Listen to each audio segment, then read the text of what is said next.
بسم الله الرحمن الرحيم.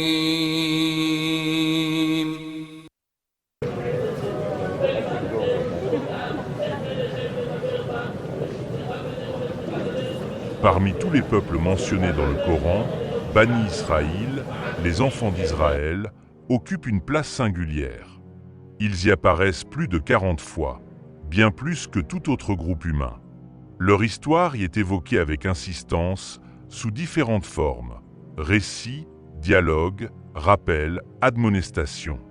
Ce peuple, auquel Dieu a accordé des faveurs exceptionnelles, libération de l'esclavage, nourriture miraculeuse, révélation de la loi, envoi de nombreux prophètes, est également celui dont les fautes sont le plus souvent rappelées. Un paradoxe apparaît alors clairement. Pourquoi le Coran insiste-t-il autant sur leurs erreurs? Faut-il y voir un simple blâme, une condamnation d'un peuple? Ou cette insistance vise-t-elle un objectif plus profond, une leçon destinée à d'autres, y compris à la communauté musulmane elle-même? En réalité, le Coran, en rappelant les erreurs de Bani Israël, ne se contente pas de faire de l'histoire, il va enseigner. Il va aussi interpeller et avertir. Et c'est ce que nous allons explorer ici. D'abord, nous verrons ce que le Coran reproche concrètement à Bani Israël. Ensuite, nous analyserons les raisons pour lesquelles Dieu revient si souvent sur ses fautes. Enfin, nous dégagerons les leçons universelles que tout croyant, aujourd'hui encore, peut et doit tirer de cet exemple. Qui sont les Bani Israël dans le Coran? Dans le Coran, les enfants d'Israël occupent une place unique et significative, étant fréquemment cités et leur histoire détaillée à travers de nombreux récits. Leur identité et leur parcours sont fondamentaux pour comprendre les reproches qui leur sont adressés. Les enfants d'Israël ont une origine et statut privilégiés. Ils sont les descendants du prophète Jacob, Yacoub en arabe, également connu sous le nom d'Israël, ce qui signifie « serviteur de Dieu » ou « celui qui marche avec Dieu ». Yacoub, que la paix soit sur lui, est le fils d'Isaac, l'un des fils d'Abraham, que la paix soit sur eux. Le Coran le mentionne sous son nom, Yacoub, dans de nombreux versets, et le mentionne sous son nom, Israël, à plus d'un endroit dans le noble Coran. Le Coran les présente comme un peuple choisi par Allah, bénéficiant d'un statut particulier et de faveurs divines innombrables. Allah leur a accordé une série de bienfaits sans précédent. Ils ont été délivrés de l'oppression de Pharaon en Égypte, ont vu la mer Rouge se fendre, ont reçu la manne et l'écaille, une nourriture miraculeusement fournie par Dieu aux enfants d'Israël dans le désert, et ont été guidés par des prophètes successifs. Parmi ces faveurs, la révélation de la Torah, Taoura, au prophète Moïse, Moussa, sur le mont Sinaï est l'une des plus importantes, leur offrant une guidance et une loi divine claire. Le Coran ne cesse de rappeler l'histoire des enfants d'Israël, non pas comme une simple anecdote du passé, mais comme une source de leçons et d'avertissements pour toutes les générations. La figure de Moïse est centrale dans ce récit, dépeignant ses luttes pour guider son peuple vers l'adoration exclusive de Dieu et les sortir de l'esclavage.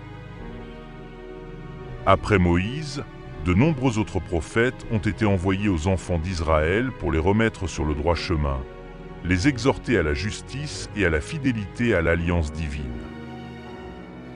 Ces récits détaillent leurs réussites, mais aussi et surtout leurs manquements, posant les bases des reproches que le Coran leur adressera. Voyons d'abord ce que le Coran reproche à Bani Israël. Le Coran n'énumère pas les erreurs des enfants d'Israël dans un esprit de revanche ou de stigmatisation.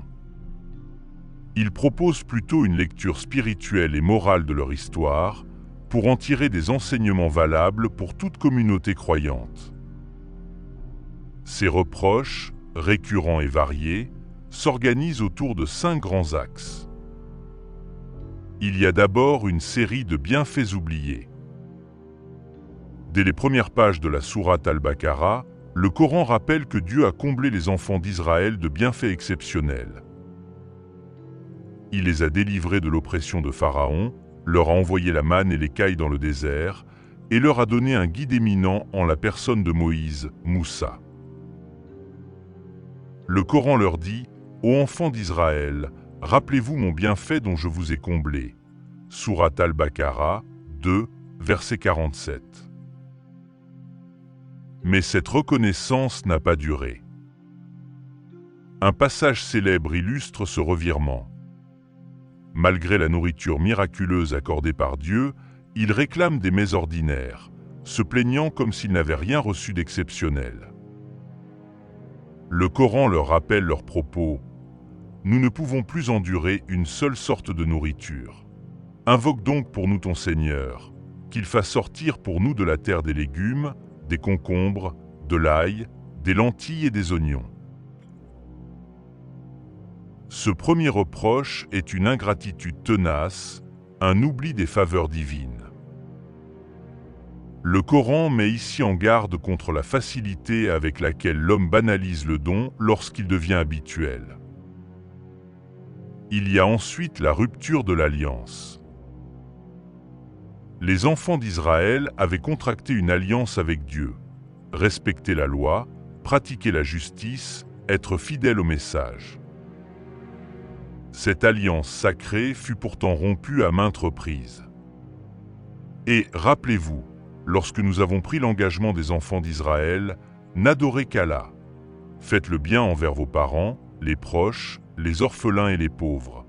Parlez aux gens de manière convenable. Accomplissez la prière et acquittez la zakat. Mais à part un petit nombre d'entre vous, vous vous êtes détournés, en vous écartant délibérément. Sourate Al-Baqarah 2, verset 83. Mais pour avoir rompu leur engagement, nous les avons maudits et endurci leur cœur. Ce reproche, c'est la trahison des engagements pris devant Dieu. Une leçon qui vaut pour toute communauté religieuse. Le lien spirituel n'est pas un privilège héréditaire, mais une responsabilité à assumer. Autre grief majeur, le rejet, voire l'assassinat, de nombreux prophètes. Ceux-ci étaient envoyés pour rappeler la vérité, mais leurs paroles dérangeaient les élites ou les habitudes établies. Ils tuaient les prophètes sans droit, parce qu'ils désobéissaient et transgressaient. Sourate Al-Baqarah 2, verset 61. Ceux qui ne croient pas au verset d'Allah, qui tuent injustement les prophètes et tuent ceux qui ordonnent l'équité parmi les gens, annonce-leur un châtiment douloureux. Sourate Al-Imran 3, verset 21. Selon des traditions exégétiques, des figures comme Zacharie et Isaïe auraient été persécutés ou tués par leur propre peuple. Jésus lui-même fut rejeté par une partie d'entre eux. Il y a aussi l'altération et la dissimulation des Écritures. Le Coran accuse certains membres des enfants d'Israël d'avoir modifié le contenu de la Torah ou de l'avoir dissimulé, parfois pour obtenir un gain matériel ou pour flatter les puissants. Le Coran dit, une partie d'entre eux entendait la parole d'Allah, puis la falsifiait après l'avoir comprise, alors qu'ils savaient. Al-Baqarah 2, verset 75. Malheur à ceux qui écrivent le livre de leurs propres mains puis disent « Ceci vient d'Allah » afin d'en tirer un vil profit. Al-Baqarah 2, verset 79. Ils déforment les paroles en les détournant de leur sens. Ce reproche qu'est la manipulation de la vérité révélée à des fins personnelles touche ici au cœur de la religion, la transmission fidèle du message divin. Il y a enfin l'hypocrisie et la prétention. Après avoir dressé la liste des reproches adressés aux enfants d'Israël, une question persiste.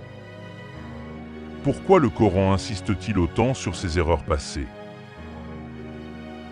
Cette récurrence n'est ni gratuite, ni orientée contre un peuple en particulier. Elle répond à plusieurs objectifs pédagogiques, spirituels et universels. D'abord parce que leur histoire est exemplaire.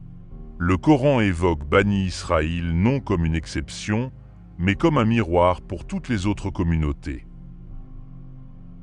En eux, il montre les mécanismes récurrents de la déviation religieuse, l'oubli, la trahison, la prétention, la manipulation du message.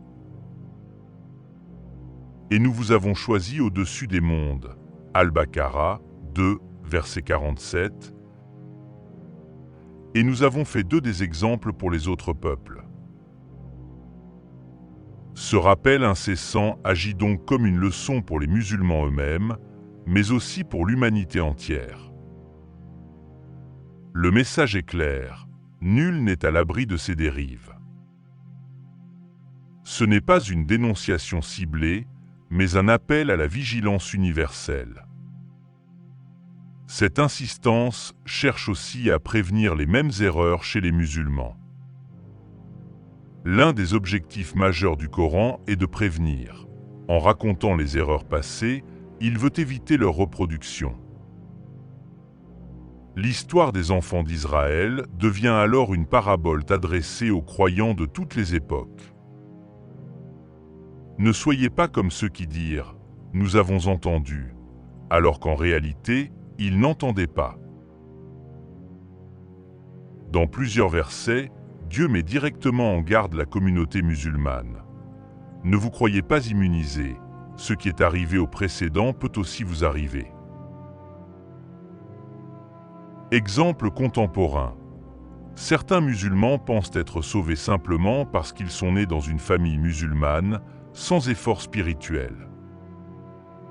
Cette mentalité est précisément ce que le Coran reprochait aux enfants d'Israël. Le rappel de leurs fautes agit comme un vaccin spirituel. Il prépare les croyants à reconnaître et corriger leurs propres déviations. Le Coran vient aussi établir une continuité de la révélation. Le livre saint affirme qu'il ne vient pas annuler les écritures précédentes, mais les confirmer et les compléter. En évoquant les Bani Israël, Dieu inscrit l'islam dans une continuité prophétique, à la fois théologique et historique. Dit « Nous croyons en Allah, à ce qu'on nous a révélé, à ce qu'on a révélé à Abraham, Ismaël, Isaac, Jacob et aux tribus, à ce qui a été donné à Moïse et à Jésus. » Al-Baqarah 2, verset 136. En rappelant les fautes de certaines générations passées, le Coran n'attaque pas la foi juive, mais dénonce les trahisons de ceux qui n'ont pas respecté la révélation. Cela renforce le principe coranique selon lequel la foi authentique transcende l'étiquette religieuse. Ce rappel permet aux musulmans de se reconnaître dans la chaîne prophétique, tout en étant responsables de leur propre engagement. Mais il faut se convaincre que Dieu veut éduquer, non humilier. Le style coranique est souvent interpellant, incisif, parfois sévère, mais il n'a jamais pour but d'humilier gratuitement. Dieu rappelle pour éduquer. Même la réprimande contient une opportunité de retour vers lui. Certes, Allah n'est pas injuste envers les gens. Ce sont les gens qui se font du tort à eux-mêmes. L'insistance sur les erreurs des Bani Israël doit donc être lue à travers le prisme de la miséricorde divine, qui ne cesse de rappeler, d'avertir et d'offrir une nouvelle chance. À plusieurs reprises, Dieu leur pardonne, les relève, les appelle à revenir à lui. Il ne s'agit pas d'un récit figé, mais d'un dialogue divin avec les consciences. Enfin, Le Coran utilise l'exemple des Bani Israël pour enseigner une vérité fondamentale. Chacun est responsable de ses choix, même au sein d'un peuple élu ou honoré. Nulle âme ne portera le fardeau d'une autre. Être membre d'un groupe ne dispense pas de la réforme personnelle. Le mérite n'est ni héréditaire, ni communautaire, il est moral et spirituel. C'est pourquoi le Coran distingue toujours entre les justes parmi Bani Israël et ceux qui ont dévié. Parmi eux, il y a une communauté droite. Ce n'est pas l'identité collective qui sauve, mais la fidélité individuelle au message. Les récits coraniques concernant les enfants d'Israël ne relèvent pas de la simple chronique historique. Ils constituent un outil pédagogique puissant destiné à éduquer les consciences, affiner la foi et inspirer une réforme personnelle. Le croyant est invité à s'interroger. Que puis-je apprendre de ces erreurs passées? En quoi ces récits me concernent-ils aujourd'hui, dans ma propre foi, ma pratique, ma société? Les récits coraniques concernant Bani Israël ne sont pas de simples épisodes historiques ni une mise en accusation d'un peuple du passé. Ils forment un miroir tendu à l'humanité tout entière et plus particulièrement aux communautés croyantes. C'est un avertissement pour tous, un appel à chacun. Le Coran, en insistant sur les erreurs répétées de ce peuple, ne vise pas à nourrir le mépris ou le rejet, mais bien à instruire, éveiller et prévenir. Le message est clair. Nul n'est à l'abri de l'oubli spirituel, de l'ingratitude, du rejet du rappel, de la trahison des engagements ou de l'orgueil religieux. Ce qui est reproché à Bani Israël pourrait l'être demain à d'autres, si les mêmes travers se répètent. Finalement, ces rappels nous offrent une boussole spirituelle. Ne pas oublier les bienfaits reçus. Rester fidèle à ses engagements. Accueillir la vérité, même dérangeante. Rejeter toute prétention ou hypocrisie. Et marcher humblement avec Dieu. Comme le disait Ibn Ashur, grand exégète tunisien, lorsque le Coran évoque les peuples du passé, c'est pour bâtir l'avenir moral de ceux qui le lisent.